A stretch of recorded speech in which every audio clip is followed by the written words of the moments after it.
नमस्ते, मेरो नाम रौनक खनाल। म रिसेन्टली सेन्ट जेभियर स्कुल जावलाखेलबाट +2 पास आउट गरेको स्टुडेन्ट हो and I am the founder of tea पसल।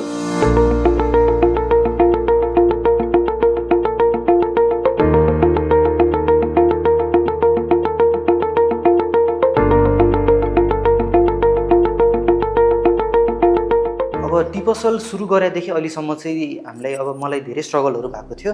स्टार्टिङदेखि लाइक स्टुडेन्ट हुँदाखेरि आफ्नो पढाइ अनि ब्रान्ड दुवै म्यानेज गर्नलाई चाहिँ एकैचोटि टाइम म्यानेजमेन्टमा धेरै इस्युहरू आउँथ्यो सुरुमा। तर जब ब्रान्ड ग्रो गर्दै गयो त्यसपछि आफैले थोरै टाइम निकालेर दिन सक्ने भयो। रौनक कहिले सुरु गरेको यो सुरु गरेको एप्रोक्सिमेटली 1.5 इयर्स भन्दा अलि बढी भयो। रेजिस्टर गरेको चाहिँ लाइक 1 इयर जति भयो। 1 इयरमा कतिवटा टी सर्ट गर्यो, कतिवटा आर्टिस्ट अनबोर्ड? आर्टिस्ट चाहिँ हाम्रो अराउन्ड 40 to 50 वटा अनबोर्ड हुनुहुन्छ। हामीले सेल्स चाहिँ अहिलेसम्म 12.5 लाख गरेको छौँ। 1 इयरमा 12.5 लाखको। अनि स्लोली यो फेजसम्म पुग्दाखेरि चाहिँ पहिलाको स्ट्रगलहरू पनि त्यस्तो स्ट्रगलहरू त मेमोरिजमा मात्र हुने भयो। तर अहिले चाहिँ यो फेजसम्म पुग्दाखेरि चाहिँ धेरै खुसी छु म। 8 तिर हुँदाखेरिदेखि नै केही न केही नयाँ सुरु गर्ने सोच्थ्यो। आफ्नो कजन दाइले लाइक उहाँले धेरै कुरा ट्राई गर्नुहुन्थ्यो अनि त्यो देखेर मलाई पनि उहाँबाट इन्सपिरेसन आउँथ्यो।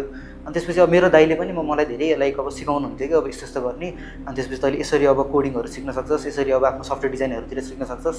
अनि त्यो कुराबाट इन्सपिरेसन पाएपछि चाहिँ मैले जेरो इन्भेस्टमेन्टमा आफूले पनि केही सुरु गर्न सक्यो। अनि अरू मान्छेहरूलाई पनि जसलाई आफ्नो केही स्टार्ट गर्न मन छ उहाँहरूले पनि जेरो इन्भेस्टमेन्टमा हाम्रोबाट क्लोदिङ ब्रान्डहरू आफ्नै मर्चेन्टाइज स्टार्ट गर्न सक्नुहुन्छ भनेर हामीले टी पसल स्टार्ट गरेको थियौँ। स्टार्टिङदेखि नै हामीले जेरो इन्भेस्टमेन्टमा हामीले स्टार्ट गरेपछि चाहिँ सुरुदेखि नै हामीले क्यापिटल रेज गर्नमा त्यो थोरै गाह्रो नै हुन्थ्यो। हामीले थोरै आफ्नै सेभिङहरूबाट त्यही टी पसलबाट आएको प्रफिटलाई नै हामीले रिइन्भेस्ट गर्दै गएर जस्तो हामीले स्टार्टअप ग्रो गरिरहेको थियौँ। नेपालमा पनि हाम्रो एउटा लेभलको मान्छेहरूले रेकगनाइज भयो कि टी पसल भन्ने यस्तो ब्रान्ड पनि छ। अनि त्यसपछि आर्टिस्टहरूले पनि हामीलाई रिच आउट गर्न थाल्नु भएको छ।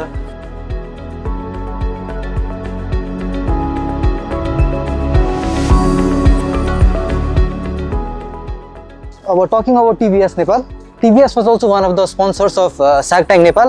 अनि उहाँहरूको धेरै इन्ट्रेस्टिङ अफरहरू चलिरहेको छ। जस्तो कि हजुरहरूले 0% इन्ट्रेस्ट रेटमा हजुरले टिभीएसको जुन पनि बाइकहरू पाउन सक्नुहुन्छ र उहाँहरूको सबै प्रडक्टहरूमा लाइफ टाइम वारेन्टी छ। यो बाइक हजुरहरूको टिभीएसको प्रिभियस मोडलहरू भन्दा अझै रिफाइन भएर आएको छ र हजुरले यो बाइकमा डिफ्रेन्ट मोडहरू पाउन सक्नुहुन्छ। जस्तो कि यस्तो पानी परिरहेको बेला यो बाइकमा चिफ्रिन नदिनलाई रेन मोड पनि छ। यो बाइक हेर्दाखेरि पनि धेरै स्टाइलिस छ र पुरानो मोडलहरू भन्दा रिफाइन देखिन्छ। हजुरहरूले यो बाइकको बारेमा अझै बुझ्नको लागि हजुरको नियरेस्ट टिभीएस सोरुममा जान सक्नुहुन्छ। Thank you TVS Nepal.